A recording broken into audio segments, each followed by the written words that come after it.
Ketika Tuhan mengangkat kita dari debu. Dalam hidup, ada masa ketika seseorang merasa jatuh begitu dalam. Hati hancur karena kegagalan. Kehidupan terasa berantakan. Harga diri runtuh. Dan keadaan membuat kita merasa kecil, lemah, bahkan tidak berharga. Kadang kita melihat diri sendiri seperti debu di tanah, tidak diperhatikan dan mudah diinjak oleh keadaan hidup. Ada orang yang terluka karena penolakan. Ada yang jatuh dalam kesalahan. Ada yang kehilangan harapan karena terlalu banyak mengalami kegagalan. Namun firman Tuhan mengajarkan bahwa tidak ada hidup yang terlalu hancur untuk dipulihkan Tuhan.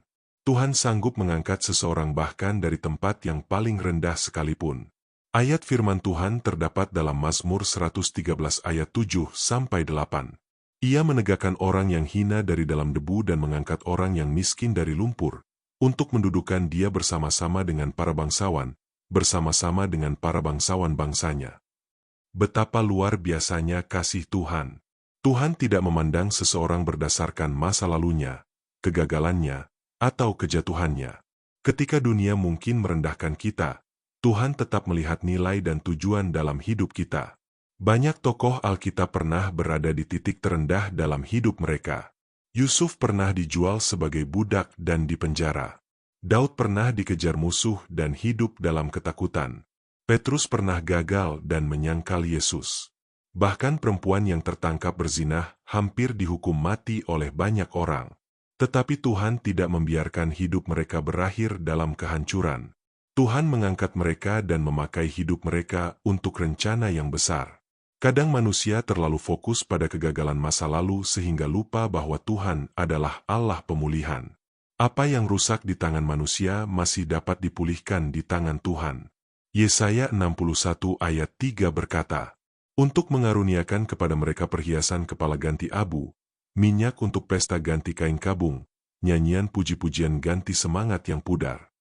Tuhan mampu menggantikan kehancuran dengan pemulihan. Tuhan mampu mengubah air mata menjadi sukacita. Tuhan mampu memberikan harapan baru bagi orang yang hampir menyerah. Mungkin hari ini ada yang merasa hidupnya terlalu jauh jatuh.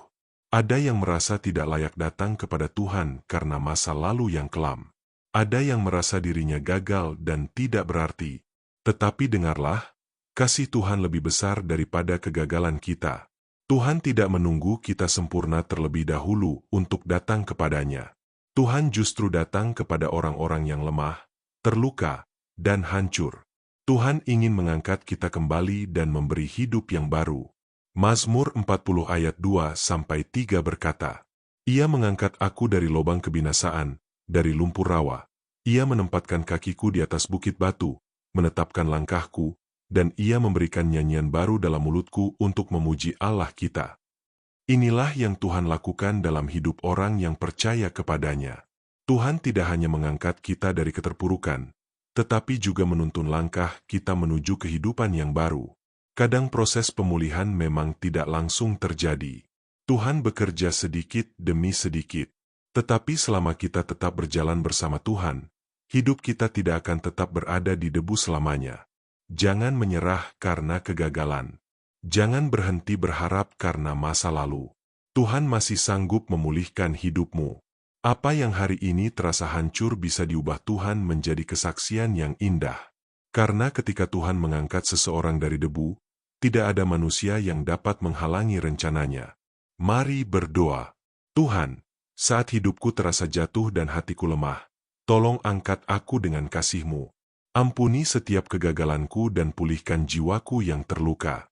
Ajarku untuk tidak menyerah pada keadaan, tetapi tetap berharap kepadamu. Aku percaya Engkau sanggup mengubah hidupku dan menuntunku kepada masa depan yang penuh pengharapan. Di dalam nama Yesus aku berdoa. Amin. Tuhan memberkati hidupmu hari ini. Jangan lupa untuk terus berharap kepada Tuhan. Bagikan renungan ini kepada orang yang membutuhkan, dan dukung channel ini dengan like, subscribe, serta share agar semakin banyak orang dikuatkan oleh firman Tuhan.